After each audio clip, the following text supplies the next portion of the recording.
ನಾಳೆ ಅಯೋಧ್ಯೆಯಲ್ಲಿ ಅಂತಾರಾಷ್ಟ್ರೀಯ ವಿಮಾನ ನಿಲ್ದಾಣದ ಉದ್ಘಾಟನೆ ಇದೆ. ಇದಕ್ಕೋಸ್ಕರ ಪ್ರಧಾನಿ ನರೇಂದ್ರ ಮೋದಿ ಅವರು ಅಯೋಧ್ಯೆಗೆ ಆಗಮಿಸ್ತಾ ಇದ್ದಾರೆ.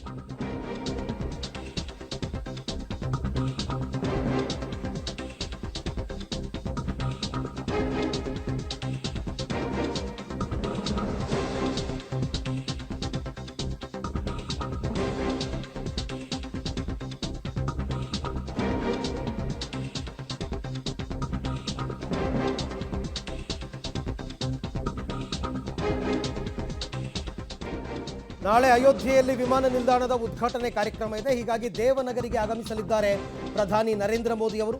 ನರೇಂದ್ರ ಮೋದಿ ಆಗಮನಕ್ಕೆ ಈಗಾಗಲೇ ಅಯೋಧ್ಯೆಯಲ್ಲಿ ಸಕಲ ಸಿದ್ಧತೆಗಳು ಕೂಡ ಆಗಿದೆ. ರಸ್ತೆಯ ಇಕ್ಕೆಲಗಳಲ್ಲಿ ತಳಿರು, ತೋರಣ, ಹೂವಿನ ಅಲಂಕಾರ ಎಲ್ಲವನ್ನ ಕೂಡ ಮಾಡಲಾಗಿದೆ. ನಿನ್ನೆಯಷ್ಟೇ ಈ ಅಂತಾರಾಷ್ಟ್ರೀಯ ವಿಮಾನ ನಿಲ್ದಾಣಕ್ಕೆ ಅಲ್ಲಿನ ಉತ್ತರ ಪ್ರದೇಶ ಸರ್ಕಾರ ಹೆಸರನ್ನು ಫೈನಲ್ ಮಾಡಿತು. ಮಹರ್ಷಿ ವಾಲ್ಮೀಕಿ ಅಂತಾರಾಷ್ಟ್ರೀಯ ವಿಮಾನ ನಿಲ್ದಾಣ ಅಂತ. ಆರಂಭದಲ್ಲಿ ಇದು ಮರ್ಯಾದಾ ಪುರುಷೋತ್ತಮ್ ಶ್ರೀರಾಮ್ ಅಂತಾರಾಷ್ಟ್ರೀಯ ವಿಮಾನ ನಿಲ್ದಾಣ ಅಂತ ಹೇಳ್ತಾ ಇದ್ದರು.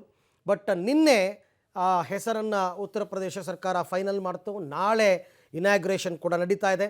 ಆ ವಿಮಾನ ನಿಲ್ದಾಣದ ಉದ್ಘಾಟನೆಗೆ ಖುದ್ದು ಪ್ರಧಾನಿ ಮೋದಿಯವರೇ ಆಗಮಿಸ್ತಾ ಇದ್ದಾರೆ.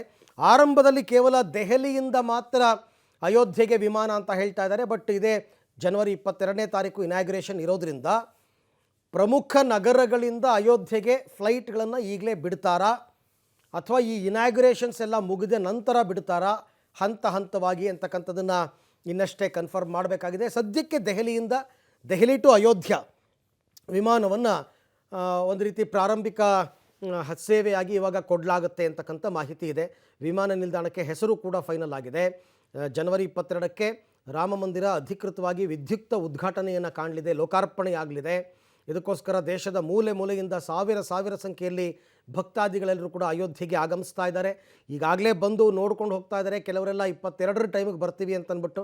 ಬಟ್ ಹೆವಿ ಕ್ರೌಡ್ ಆಗುತ್ತೆ ಅನ್ನೋ ಕಾರಣಕ್ಕೋಸ್ಕರ ಉತ್ತರ ಪ್ರದೇಶ ಸರ್ಕಾರವೇ ಮನವಿ ಮಾಡ್ಕೊಳ್ತಾ ಇದೆ. ಅವತ್ತೊಂದು ದಿನ ನೀವು ಎಲ್ಲರೂ ಕೂಡ ಅಯೋಧ್ಯೆಗೆ ಬರೋಕ್ಕೆ ಹೋಗಬೇಡಿ, ನಿಮ್ಮ ಮನೆ ಹತ್ತಿರ ಇರತಕ್ಕಂಥ ರಾಮ ಮಂದಿರಗಳಲ್ಲಿ, ರಾಮನ ದೇವಸ್ಥಾನಗಳಲ್ಲಿ ಅಥವಾ ಮನೆಯಲ್ಲಿ ಪೂಜೆಯನ್ನು ಮಾಡಿ ಹಬ್ಬವನ್ನು ಮಾಡಿ ಅವತ್ತು ಅಂತ ಕರೆ ಕೊಟ್ಟಿದ್ದಾರೆ.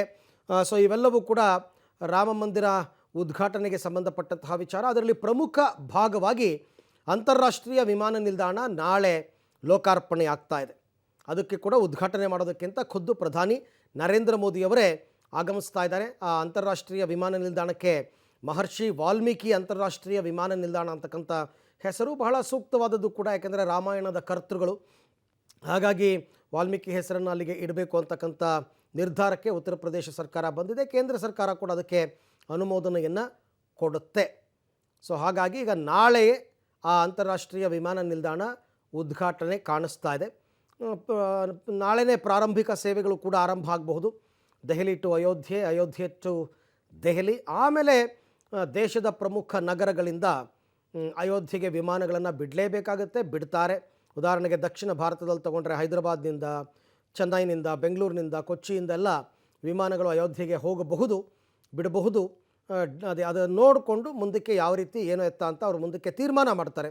ಬಟ್ ನಾಳೆ ಅಂದರೆ ದೇವಸ್ಥಾನದ ಲೋಕಾರ್ಪಣೆಗೂ ಮೊದಲೇ ವಿಮಾನ ನಿಲ್ದಾಣದ ಉದ್ಘಾಟನೆಗೆ ಆಗಬೇಕು ಅಂತ ಕನಸು ಕಂಡಿದ್ದಂಥದ್ದು ಪ್ರಧಾನಿ ನರೇಂದ್ರ ಮೋದಿ ಮತ್ತು ಅಲ್ಲಿನ ಉತ್ತರ ಪ್ರದೇಶ ಸರ್ಕಾರ.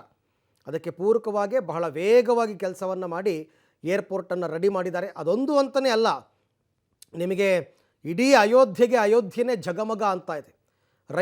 ರೈಲ್ವೆ ಸ್ಟೇಷನ್ ಹೊಸದಾಗಿ ಮಾಡಿದ್ದಾರೆ, ಹಳೇ ಪ್ಲ್ಯಾಟ್ಫಾರ್ಮ್ಗಳನ್ನ ಬಿಟ್ಟು ಹೊಸದಾಗಿ ಮಾಡಿದ್ದಾರೆ. ಎಲ್ಲ ರೀತಿ ಅಂತಿಮ ಹಂತದ ತಯಾರಿಗಳು ಅಂತ ಹೇಳ್ತಾರಲ್ಲ, ಭರದಿಂದ ಸಾಗ್ತಾ ಇದೆ ಅಂತಿಮ ಹಂತದ ತಯಾರಿಗಳೆಲ್ಲವೂ ಕೂಡ. ರೈಲ್ವೆ ಸ್ಟೇಷನ್ನೇ ಅಷ್ಟು ಅದ್ಭುತವಾಗಿ ಮಾಡಿದ್ದಾರೆ ಅಂತಂದರೆ ಇನ್ನು ವಿಮಾನ ನಿಲ್ದಾಣ, ಏರ್ಪೋರ್ಟನ್ನು ಎಷ್ಟು ಅದ್ಭುತವಾಗಿ ಕಟ್ಟಿರಬಹುದು ಅಂತಕ್ಕಂಥ ಅಂದಾಜು. ಯಾಕೆಂದರೆ ನಾವು ಅದರದ್ದೆಲ್ಲ ಕೆಲವು ಪಿಕ್ಚರ್ಸು, ವಿಡಿಯೋಸ್ಗಳನ್ನ ನಾವು ನೋಡ್ತಾ ಇದ್ವಿ ಹೇಗಿರುತ್ತೆ ಅಂತ. ಮೆಟ್ರೋ ಸ್ಟೇಷನ್ ಬರುತ್ತಂತೆ ಅಯೋಧ್ಯೆಯಲ್ಲಿ, ಮೆಟ್ರೋ ರೈಲ್ಗಳು ಓಡಾಡುತ್ತೆ ಅಂತ ಹೇಳ್ತಾ ಇದ್ದಾರೆ. ಜೊತೆಗೆ ಹೊಸ ರೈಲ್ವೆ ಸ್ಟೇಷನ್ ಮಾಡಿದ್ದಾರೆ, ಹೊಸದಾಗಿ ಏರ್ಪೋರ್ಟನ್ನು ಮಾಡಿದ್ದಾರೆ. ರಸ್ತೆಗಳು, ಅಯೋಧ್ಯೆಗೆ ಕನೆಕ್ಟ್ ಆಗ್ತಕ್ಕಂಥ ಎಲ್ಲ ರಸ್ತೆಗಳನ್ನು ಅದ್ಭುತವಾಗಿ ಮರು ನಿರ್ಮಾಣ ಮಾಡಿದ್ದಾರೆ. ಯಾಕೆಂದರೆ ಜನ ಬೈ ರೋಡು ಕೂಡ ಬರ್ಬೋದು, ಅಥವಾ ನಿಮಗೆ ಫ್ಲೈಟಲ್ಲಿ ಬರ್ಬೋದು, ಟ್ರೈನಲ್ಲಿ ಬರ್ಬೋದು. ಬರ್ತಕ್ಕಂಥ ಭಕ್ತಾದಿಗಳಿಗೆ ಯಾವುದೇ ರೀತಿಯ ತೊಂದರೆ ಆಗದಂತೆ ಉತ್ತರ ಪ್ರದೇಶ ಸರ್ಕಾರ ಅತ್ಯಂತ ಆಸಕ್ತಿಯನ್ನು ತಳೆದು ಇದೆಲ್ಲ ಕೆಲಸ ಕಾರ್ಯಗಳನ್ನು ಮಾಡಲಾಗ್ತಾ ಇದೆ. ಯಾಕೆಂದರೆ ಇದೊಂಥರ ಹಿಂದೂ ಧಾರ್ಮಿಕ ಕೇಂದ್ರವಾಗ್ತಾ ಇದೆ. ಇಡೀ ದೇಶದಲ್ಲಿ ಹಿಂದೂ ಧಾರ್ಮಿಕ ಕೇಂದ್ರವಾಗಿ ಮಾರ್ಪಾಡಾಗುತ್ತೆ ಅಯೋಧ್ಯೆಯ ಶ್ರೀರಾಮ ಮಂದಿರ.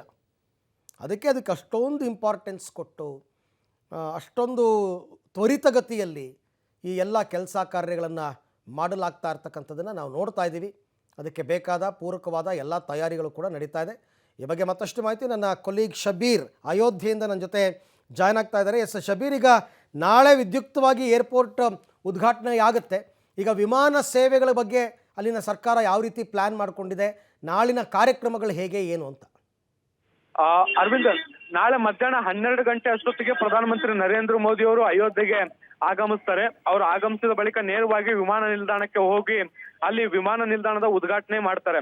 ಈಗಿರುವಂತ ಮಾಹಿತಿಗಳ ಪ್ರಕಾರ ಏರ್ ಇಂಡಿಯಾ ಮತ್ತೆ ಇಂಡಿಗೋ ಎರಡು ಏರ್ಲೈನ್ಗಳು ಅಯೋಧ್ಯೆ ಸೇವೆಯನ್ನ ಕೊಡ್ಲಿಕ್ಕೆ ಒಪ್ಪಂದವನ್ನ ಕೂಡ ಮಾಡ್ಕೊಂಡಿದ್ದಾವೆ. ನಾಳೆ ಆರ್ಥಿಕವಾಗಿ ಏರ್ ಇಂಡಿಯಾ ಮೊದಲ ವಿಮಾನವನ್ನ ಹಾರಾಟ ಮಾಡುತ್ತೆ ಅನ್ನುವಂತಹ ಡಿಸೆಂಬರ್ 15ನಿಂದ ನಿರಂತರವಾಗಿ ಪ್ರತಿನಿತ್ಯವೂ ಕೂಡ 2 ವಿಮಾನಗಳ ಹಾರಾಟವನ್ನು ನಡೆಸಲಿಕ್ಕೆ ಏರ್ ಇಂಡಿಯಾ ಮತ್ತೆ ಇಂಡಿಗೋ ಎರಡು ಕೂಡ ತೀರ್ಮಾನ ಮಾಡಿರುವಂತದ್ದು. ಇದು ರೈಲ್ವೆ ನಿಲ್ದಾಣದ ಮಾಹಿತಿ ಇದು ವಿಮಾನ ನಿಲ್ದಾಣದ ಮಾಹಿತಿ ಆದ್ರೆ ರೈಲ್ವೆ ನಿಲ್ದಾಣವು ಕೂಡ ಉದ್ಘಾಟನೆ ಆಗುತ್ತೆ. 1000ಕ್ಕಿಂತ ಹೆಚ್ಚು ರೈಲುಗಳನ್ನ ಅಯೋಧ್ಯೆಗೆ ಕನೆಕ್ಟ್ ಮಾಡುವಂತ ಕೆಲಸವನ್ನ ಕೂಡ ಮಾಡಲಾಗುತ್ತೆ. ಹೊಸ ರೈಲ್ವೆ ನಿಲ್ದಾಣವನ್ನ ಕೂಡ ನಾಳೆ ಪ್ರಧಾನಮಂತ್ರಿ ನರೇಂದ್ರ ಮೋದಿ ಅವರು ಉದ್ಘಾಟನೆ ಮಾಡಲಿದ್ದಾರೆ. ಇದಾದ ಬಳಿಕ ಅವರು ಅಯೋಧ್ಯೆಯಲ್ಲಿ ಕೂಡ ರೋಡ್ ಶೋ ಅನ್ನ ಮಾಡಲಿದ್ದಾರೆ. ಸುಮಾರು 10 ಕಿಲೋಮೀಟರ್ ರೋಡ್ ಶೋ ಅಂತ ಕೂಡ ಹೇಳಲಾಗ್ತಾ ಇರುವಂತದ್ದು. ಇದಕ್ಕಾಗಿ ಈಗ ಸಾಕಷ್ಟು ತಯಾರಿಯನ್ನ ಮಾಡ್ಕೊಳ್ಳಲಾಗ್ತಾ ಇದೆ. ಇಡೀ ಅಯೋಧ್ಯೆಯನ್ನ ಸುಂದರೀಕರಣಗೊಳಿಸುವಂತ ಕೆಲಸವನ್ನ ಮಾಡಲಾಗ್ತಾ ಇದೆ. ಎಲ್ಲ ಕಡೆ ಹೂವಿನ ಮಾಲೆಗಳನ್ನ, ಹೂವಿನ ಅಲಂಕಾರಗಳನ್ನ ಕೂಡ ಮಾಡುವಂತ ಕೆಲಸಗಳನ್ನ ಕೂಡ ಈಗ ಅಯೋಧ್ಯೆಯಲ್ಲಿ ಮಾಡಲಾಗ್ತಾ ಇದೆ. ಅರವಿಂದ್. ಓಕೆ, ಥ್ಯಾಂಕ್ ಯು ತಮ್ಮೆಲ್ಲ ಮಾಹಿತಿಗೆ ಧನ್ಯವಾದ ಶಬೀರ್. ಸೊ ನಾಳೆ ಉದ್ಘಾಟನೆ ಆಗುತ್ತೆ. ನಾಳೆ ಮೋದಿ ಅವರು ಬರ್ತಕ್ಕಂಥದ್ದೇ 12 ಗಂಟೆಗಂತೆ. 12 ಗಂಟೆಗೆ ನಂತರ ಅವರು ನೇರವಾಗಿ ಇಂಟರ್ನ್ಯಾಷನಲ್ ಏರ್ಪೋರ್ಟ್ಗೆ ಹೋಗಿ ಉದ್ಘಾಟನೆ ಮಾಡಿ ಅದಾದ ನಂತರ 10 ಕಿಲೋಮೀಟರ್ ರೋಡ್ ಶೋ ಕೂಡ ಇದೆ ಅಂತ ಹೇಳ್ತಾ ಇದ್ದಾರೆ ಅಯೋಧ್ಯೆಯಲ್ಲಿ. ಯಾಕೆಂದರೆ ಲೋಕಸಭಾ ಚುನಾವಣೆಯನ್ನು ದೃಷ್ಟಿಯಲ್ಲಿ ಇಟ್ಕೊಂಡು ಎಲ್ಲೆಲ್ಲಿ ಅವಕಾಶ ಸಿಗುತ್ತೆ ಅಲ್ಲೆಲ್ಲ ಕಡೆಯಲ್ಲೂ ಕೂಡ ರೋಡ್ ಶೋಗಳನ್ನು ಆಯೋಜನೆ ಮಾಡ್ತಕ್ಕಂಥದ್ದು ಸಹಜ. ಹಾಗಾಗಿ ನಾಳೆ ಅಲ್ಲಿ ರೋಡ್ ಶೋ ಕೂಡ ಇದೆ. ಈಗಾಗಲೇ ಏರ್ ಇಂಡಿಯಾ ಮತ್ತು ಇಂಡಿಗೋ ವಿಮಾನ ಸಂಸ್ಥೆಗಳು ಒಪ್ಪಂದ ಮಾಡಿಕೊಂಡು ಸೇವೆ ಕೊಡೋದಕ್ಕೆ ಮುಂದೆ ಬಂದಿವೆ. ದೆಹಲಿಯಿಂದ ಅಯೋಧ್ಯೆ, ಅಯೋಧ್ಯೆಯಿಂದ ದೆಹಲಿ ಟ್ರಯಲ್ ರನ್ ಅಂತ ಮಾಡ್ತಾರೆ. ಅದಾದ ನಂತರ ಡೈರೆಕ್ಟಾಗಿ ಫ್ಲೈಟ್ಗಳನ್ನು 15ನೇ ತಾರೀಕಿನ ನಂತರ ಬಿಡ್ತಾರೆ ಅಂತ. ಆಮೇಲೆ ಡಿಮಾಂಡ್ ನೋಡಿಕೊಂಡು ನಂತರದ ದಿನಗಳಲ್ಲಿ ಯಾವ ಊರುಗಳಿಂದ ಡಿಮಾಂಡ್ ಹೆಚ್ಚಾಗುತ್ತೆ ಅದರ ಮೇಲೆ ಆ ಊರುಗಳಿಂದ ಅಯೋಧ್ಯೆಗೆ ವಿಮಾನ ಸಂಪರ್ಕವನ್ನು ಕಲ್ಪಿಸ್ಕೊಡ್ತಾರೆ.